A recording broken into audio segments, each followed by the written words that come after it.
بسم اللہ الرحمن الرحیم۔ علم سٹوری دیکھنے والے تمام دوستوں کو السلام علیکم۔ پیارے دوستو، اگر آپ ہمارے چینل پر نئے ہیں تو چینل کو سبسکرائب کریں۔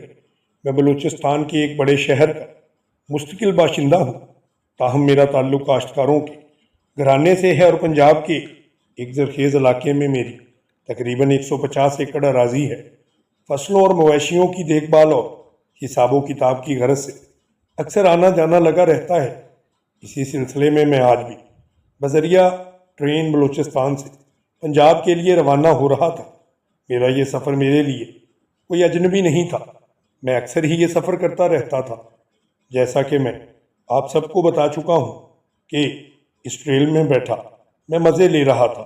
میرے ہاں ان دنوں میں ایک بکرا ذبح کیا گیا تھا اور اس کا بھنا ہوا گوشت میرے ہمراہ تھا۔ اس کے ساتھ ساتھ کچھ روٹیاں اور ابلے ہوئے انڈے بھی میرے پاس تھے۔ یہ سب چیزیں میری ماں نے مجھے پلاسٹک کی ایک چھوٹی مگر خوبصورت ٹوکری میں رکھ کر دی تھی۔ اس کے علاوہ پانی کی بوتلیں بھی موجود تھیں۔ یہ میری ماں نے ٹوکری میں اس لیے رکھ دی تھی کہ راستے میں ہو سکتا ہے مجھے پانی کے لیے بار بار اسٹیشن پر نیچے اترنا پڑے، اس لیے میری تکلیف دور کرنے کے لیے یہ سب کچھ کیا گیا تھا۔ بلوچستان سے پنجاب کا سفر کبھی بھی اتنا خوشگوار ثابت نہیں ہوا تھا جتنا اس بار ہو رہا تھا۔ ایک تو سفر طویل تھا، دوسرا میں اکیلا تھا، اس لیے بوریت ہو جایا کرتی تھی، مگر کیا کرتا، سفر بھی تو کرنا ہوتا تھا، اس لیے مجبوراً سفر کے لیے نکل پڑتا تھا۔ اس سفر میں تھکاوٹ بھی ہو جاتی تھی کیونکہ سفر لمبا تھا۔ جب اپنی منزل پہ پہنچتا تو میرا جسم تھکن سے چور ہو جایا کرتا تھا، مگر کاروبار کا حساب کتاب رکھنا بھی ایک ضروری عمل تھا۔ اگر یہ مجبوری نہ ہوتی کہ یہ حساب و کتاب کیا جائے تو اتنا طویل کٹھن اور بور سفر میں کبھی نہ کرتا۔ راستے بھر سفر کے متعلق سوچ کر ہی بندہ بور ہو جایا کرتا ہے۔ ٹرین کی ٹکٹ پہلے ہی بک کروا چکا تھا، اس لیے ٹرین کی روانگی سے نصف گھنٹہ پہلے اسٹیشن پر پہنچا۔ وہاں پر کافی گہما گہمی تھی، لوگ کرسیوں پر بیٹھے ہوئے تھے۔ ٹرین پلیٹ فارم سے آ کر لگی تو کچھ مسافر ٹرین میں سوار ہوئے اور کچھ ویسے ہی وقت گزاری کے لیے پلیٹ فارم کے اوپر ٹہل رہے تھے۔ خیر، جیسے ہی میں ریلوے اسٹیشن تک آیا تو میں نے دیکھا کہ اسٹیشن پر کافی ہلچل ہے۔ ریل گاڑی پلیٹ فارم نمبر 3 پر کھڑی ہو چکی تھی اور اپنے مسافروں کا انتظار کر رہی تھی۔ میں جلدی سے گاڑی کے پاس گیا، پھر اس کے اندر داخل ہو گیا۔ بوگی نمبر 2 اور سیٹ نمبر 58 جو کہ کھڑکی کے ساتھ تھی، میں اس سیٹ پر جا کر بیٹھ گیا اور آگے ایک پروگرام مرتب کرنے لگا۔ پھر جب میں نے اپنی کلائی پر بندھی ہوئی گھڑی پر نظر ڈالی تو ریل چلنے میں بس 10 منٹ باقی رہ گئے تھے۔ میں نے ایک طویل سانس لیا اور سوچا کہ یہ 10 منٹ بھی جلد از جلد گزر ہی جائیں گے۔ اس سوچ کے ساتھ میں ریل کے اس ڈبے میں نظر دوڑانے لگا۔ پھر میری نظر اپنے سامنے موجود سیٹ نمبر 59 پر پڑی۔ یہ سیٹ بالکل خالی تھی، مگر اس کے نیچے رکھا ہوا بیگ اس بات کا شاہد تھا کہ سیٹ کا مالک کسی کام سے یا پھر وقت گزاری کی غرض سے اسٹیشن پر اترا ہوا ہے۔ مگر پھر میں نے کارڈ کی سیٹی کی آواز سنی۔ اس سیٹی کی آواز کے ساتھ ہی انجن نے وسل دی اور گاڑی دھیرے دھیرے آگے بڑھنے لگی۔ اسٹیشن پر ابھی صرف وہی لوگ رہ گئے تھے جو اپنے عزیز و اقارب کو چھوڑنے آئے تھے۔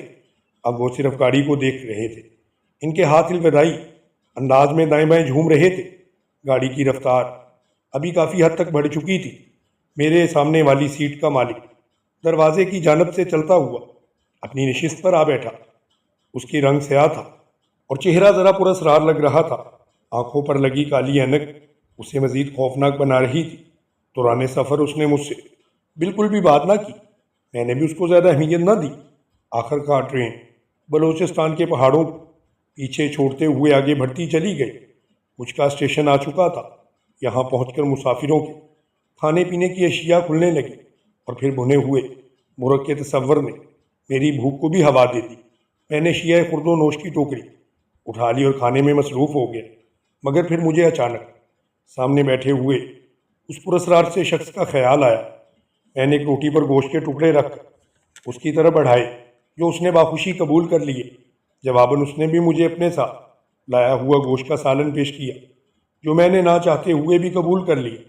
اس کا دیا ہوا سالن واقعی لذیذ تھا، مگر اس سالن کو کھاتے ہوئے مجھے اپنے منہ میں کسی سخت چیز کا احساس ہونے لگا۔ شاید کوئی ہڈی تھی، مگر جب میں نے ہڈی نکالی تو وہ انسانی انگلی کا حصہ تھا۔ غور کرنے پر معلوم ہوا کہ میرے ہاتھ میں ایک انسانی انگلی تھی۔ میں نے خوفزدہ ہو کر اس پر اسرار اجنبی کی طرف دیکھا تو وہ گوشت کو بڑے مرغوب انداز میں جھنجھوڑتے ہوئے کھا رہا تھا۔ اب اس نے اپنی اینک بھی اتار دی تھی۔ جب میں نے اس کی آنکھوں میں آنکھیں ڈال کر دیکھا تو اوف، خدا کی پناہ، آنکھیں کسی بھیڑیے کی طرح دکھائی دے رہی تھیں۔ اب مجھے اس شخص سے کراہت سی محسوس ہونے لگی تھی اور دل میں ایک انجانا سا خوف بھی پیدا ہو چکا تھا۔ انسانی انگلی دیکھ کر میرے جسم میں ایک جھرجھری سی آ گئی تھی۔ اس شخص پر نظر جمائے رکھا، وہ کسی بھی بات سے بے نیاز بڑی رغبت سے کھانا کھا رہا تھا۔ اسے احساس ہی نہیں تھا کہ اس نے میرے ساتھ کیا کیا ہے۔ مجھے انسانی انگلی کا گوشت دیا۔ مجھے کراہت محسوس ہو رہی تھی۔ میرا جی متلانے لگا۔ سمجھ نہیں آ رہا تھا کیا کروں۔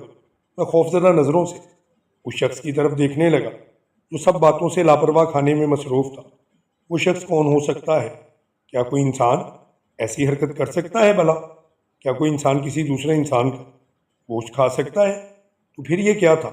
یہ شخص کون تھا؟ اس کے پاس ایسا گوشت کہاں سے آیا تھا؟ اور اس نے بالکل لاپرواہ ہو کر یہ گوشت مجھے بھی دے دیا تھا۔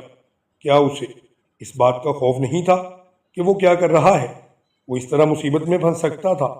میں نے بادل نخواستہ اپنا کھانا جلدی سے ختم کیا۔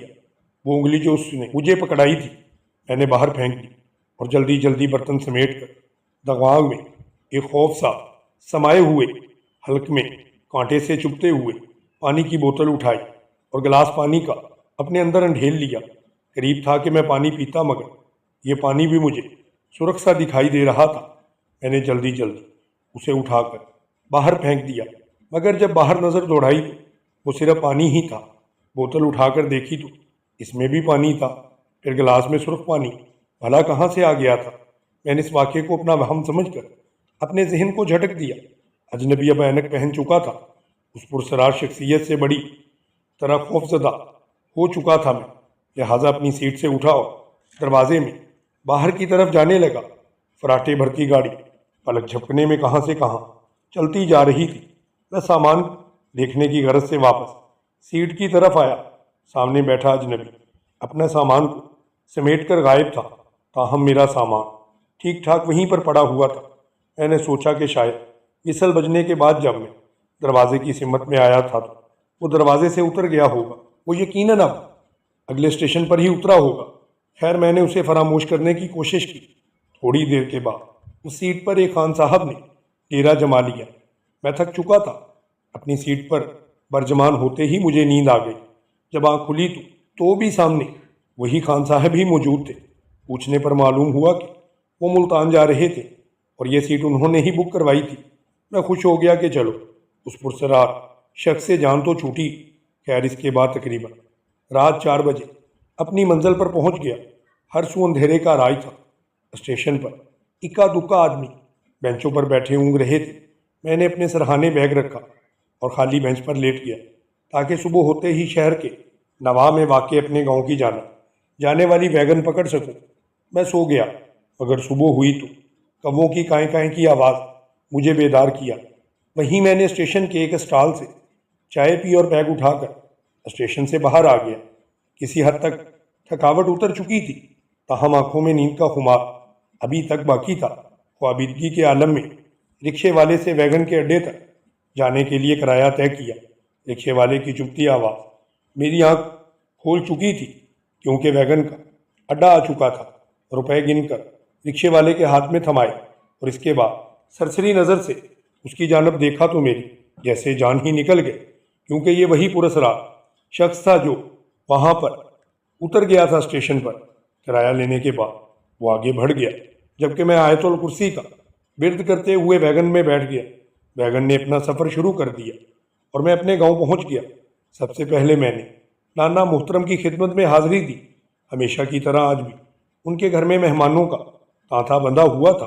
میرے نانا بہت ہی خدا ترس انسان تھے۔ ان کا گھر گویا کہ ایک لنگر خانہ محسوس ہوتا تھا۔ جب مہمان جا چکے تو نانا محترم سے بات کرنے کا موقع ملا۔ انہوں نے ٹھنڈی سانس بھرتے ہوئے کہا، خدا کا احسان ہے کہ اس نے مجھے ان محتاجوں کی خدمت پر مامون کر رکھا ہے۔ دعا کرو کہ اللہ تعالیٰ میری اس خدمت کو قبول فرمائے۔ اتنے میں بڑے ماموں بھی اپنے کام سے لوٹ آئے تھے۔ پھر گھر میں گویا جشن کا سا سما تھا۔ ممانیاں، ماموں اور سب لوگ جمع تھے۔ دروازے پہ دستک ہوئی۔ ٹھک ٹھک ٹھک۔ دروازہ کھٹکنے کی آواز سنائی دی تو فوری طور پر نانا جان بولے، جو کوئی مہمان آیا ہوگا اسے بیٹھک میں بٹھاؤ۔ خدا نے ہمارے نصیب میں سعادتیں لکھ دی ہیں۔ بیزاری کا اظہار مت کرنا، بلکہ خدمت کو سعادت سمجھتے ہوئے مہمان کی خاطر توازے کرو۔ نانا کی یہ بات سن کر ماموں باہر چلے گئے۔ پھر انہوں نے مہمان کو بیٹھک میں بٹھایا۔ پھر وہ باہر آئے تو میں نے کہا، ماموں جان آپ چلے، میں پانی لے کر آتا ہوں۔ ماموں نے یہ سن کر کہا، چلو اکٹھے ہی چلتے ہیں۔ اس کے بعد میں ماموں جان کے ہمراہ پانی کا جگ اور گلاس پکڑے بیٹھک میں داخل ہوا تو یہ دیکھ کر میرے پاؤں تلے سے زمین نکل گئی کہ سامنے ہمارا مہمان وہی پراسرار شخص تھا۔ گھبراہٹ کے عالم میں پانی کا گلاس میرے ہاتھ سے چھوٹ کر زمین پر جا گرا تھا۔ میں نے جلدی سے جگ اور گلاس مہمان کے سامنے رکھے اور عجلت میں بیٹھک سے باہر آ گیا۔ تاہم میں نے اپنی پریشانی کسی پر ظاہر نہ ہونے دی۔ ماموں نے بھی یہی خیال کیا کہ شاید ویسے ہی پانی کا گلاس میرے ہاتھ سے چھوٹ کر زمین پر جا گرا تھا۔ زمینوں کا حساب و کتاب کرنے اور آئندہ کا لایا عمل تیار کرنے کے بعد میں وہاں نہ رکا، بلکہ میں جلد کوئٹہ آنا چاہتا تھا تاکہ کوئٹہ میں اپنے روحانی بزرگ حافظ علیم صاحب سے سارے واقعہ کو بیان کر سکوں۔ سچ پوچھے تو میں ڈرنے لگا تھا۔ نانا اور دیگر عزیز و اقارب سے اجازت لے کر مقررہ وقت ریلوے اسٹیشن پر پہنچا اور اپنے شہر کے لیے ٹکٹ خریدا۔ رات 8 بجے گاڑی پہنچی۔ میں اپنا بیگ اٹھانے کو تھا کہ ایک کلی نے بھر کر میرا بیگ اٹھا لیا۔ میں نے آواز دی، چھوٹا بیگ ہے، میں اسے خود ہی اٹھا لوں گا۔ مگر جب کلی میری جانب دیکھنے لگا تو گویا میرا دل حلق سے باہر آ گیا تھا، کیونکہ یہ وہی کلی تھا جس پراسرار شخصیت میں پہلے دیکھ چکا تھا۔ رات کو تو میری حالت ہی منجمد ہو گئی تھی اور میرا چہرہ فک ہو چکا تھا۔ میری حالت غیر دیکھ کر وہ مجھ سے مخاطب ہوا اور کہنے لگا کہ مجھے مرے ہوئے 10 سال گزر چکے ہیں۔ کیوں؟ میں نے ڈرتے ڈرتے پوچھا۔ وہ بولا، میں نے اپنی جان کا خود ہی خاتمہ کر لیا تھا۔ واقعہ یہ تھا کہ میں نے کوئٹے سے پنجاب جانا تھا۔ میں ٹرین میں سوار ہوا اور چل پڑا۔ تم کوئٹہ میں کہاں رہتے ہو اور کیا کرتے ہو؟ میں کوئٹہ میں مزدوری کرتا ہوں۔ جس بستی میں تم رہتے ہو وہیں میرا گھر تھا۔ میں اپنے بیوی بچوں کو اپنے اتنی دور ایک دوسرے صوبے میں چھوڑ کر مزدوری کی غرض سے کوئٹہ جا رہا تھا۔ ایک مرتبہ مجھے اطلاع ملی کہ میری بچی شدید بیمار ہے۔ میں نے کفایت کرتے ہوئے زیادہ سے زیادہ رقم جمع کی۔ میں دن رات محنت کر کے چکی میں پستا رہا۔ آخرکار میں اپنی مطلوبہ رقم جمع کرنے کے بعد کوئٹہ سے روانہ ہوا۔ بوگی نمبر 2 میں میری سیٹ نمبر 59 تھی۔ سامنے بیٹھے 58 کے مسافر نے مجھے کوئی چیز کھلائی تو مجھ پر نیند کا غلبہ طاری ہو گیا، اور جب میری آنکھ کھلی تو وہی اسٹیشن آ چکا تھا جہاں پر میں اترا تھا۔ اب جو میں نے دیکھا تو میرا سامان بھی غائب تھا۔ میں عجلت میں وہیں پر اترا، ہر سو نگاہ دوڑائی، مگر وہ شخص کہیں پر نظر نہیں آیا۔ مجبوراً میں گاڑی میں سوار ہوا۔ میں جان چکا تھا کہ جیب کترے نے میری جیب کاٹ لی ہے۔ اس طرح اپنی ساری رقم سے محروم ہو گیا۔ ویگن کا انتظار کیے بغیر میں پیدل چل پڑا۔ راستے میں ایک واقف کا رکشہ دیکھا تو اپنے گھر کی جانب روانہ ہوا۔ راستے میں تمہارے نانا کے گھر تک پہنچا ہی تھا کہ رکشہ خراب ہو گیا۔ بارش زوروں پر تھی۔ تمہارے مہمان نواز نانا کے ہاں رات کا کھانا کھانے اور بارش کے بعد علیہ صبح فوراً اپنے گھر کے لیے روانہ ہو چکا تھا۔ میری بیمار بچی پیسے نہ ہونے کی بدولت دوائی کی عدم دستیابی کے باعث مر گئی۔ مجھے سیٹ نمبر 58 پر بیٹھے شخص پر بہت غصہ آیا، جو کہ نہ جانے میرا سب کچھ لوٹ کر کہاں پر چلا گیا تھا۔ میں نہیں جانتا تھا کہ وہ کہاں گیا، اس لیے بہت غصہ آیا۔ ذہنی دباؤ اور غصے کی انتہا نے مجھے خودکشی پر مجبور کر دیا، اور میں نے ایسا کر لیا۔ اس دن کے بعد میری روح اب تک بھٹک رہی ہے، اور جب بھی دسمبر کی 15 تاریخ آتی ہے میں کوئٹے سے روانہ ہوتا ہوں تو وہاں دسمبر کی 15 کو میں اسی ٹرین پر سوار ہو کر بوگی نمبر 2 اور سیٹ نمبر 58 پر بیٹھا تو ہر شخص کو موت کی نیند سلا دیتا ہوں۔ یہ سوچ کر مجھ پر جھرجھری سی طاری ہو گئی، تو کیا میں نے ایک بھوت کے ساتھ سفر کیا جو اپنا انتقام لینے کے لیے بے گناہ مسافروں کو مار دیا کرتا ہے؟ اگر وہ مجھے بھی، یہ سوچ کر میں خوف سے لرز اٹھا تھا۔ خوف سے میرا جسم کپ کپانے لگا تھا۔ میں نے ایک نظر ٹرین کے ثبوت کی طرف دیکھا اور ہکلائے ہوئے بولا، تو میرے منہ سے نامکمل اٹکا ہوا جملہ نکلا۔ وہ فوراً بولا، تم وہ واحد شخص ہو جو مجھ سے بچ گئے، کیونکہ تمہارا تعلق اس بزرگ ہستی سے ہے جس کے گھر میں سے میں نے کھانا کھایا تھا۔ اس لیے میں تمہیں چھوڑ چکا ہوں، اور اب میں نے فیصلہ کیا ہے، میں اپنے انتقام کی آگ کو بجھا دوں گا اور یہاں سے جا رہا ہوں۔ کہاں جا رہے ہو میں خود نہیں جانتا۔ اپنی بات پوری کرتے ہوئے وہ میری نظروں سے اوجھل ہو گیا اور غائب ہو چکا تھا۔ یہ دیکھ کر میرا دماغ چکرا سا گیا۔ بمشکل اپنے گھر پہنچا، مگر طویل عرصہ گزرنے کے باوجود میں سوچتا ہوں کہ وہ کہاں گیا، لیکن مجھے اس سوال کا جواب آج تک نہیں مل سکا، اور نہ ہی میں یہ جانتا ہوں کہ وہ حقیقت میں کوئی روح تھی، کوئی جن تھا، یا کوئی اور وجہ تھی۔ دوستو، اگر آپ کو میری کہانی پسند آئی ہو تو میری ویڈیو کو لائک کریں، میرے چینل علم سٹوری ٹی وی کو سبسکرائب کریں اور بیل آئیکن کو بھی دبا دیں تاکہ میری ہر آنے والی ویڈیو کا اپڈیٹ آپ کو موصول ہوتی رہے۔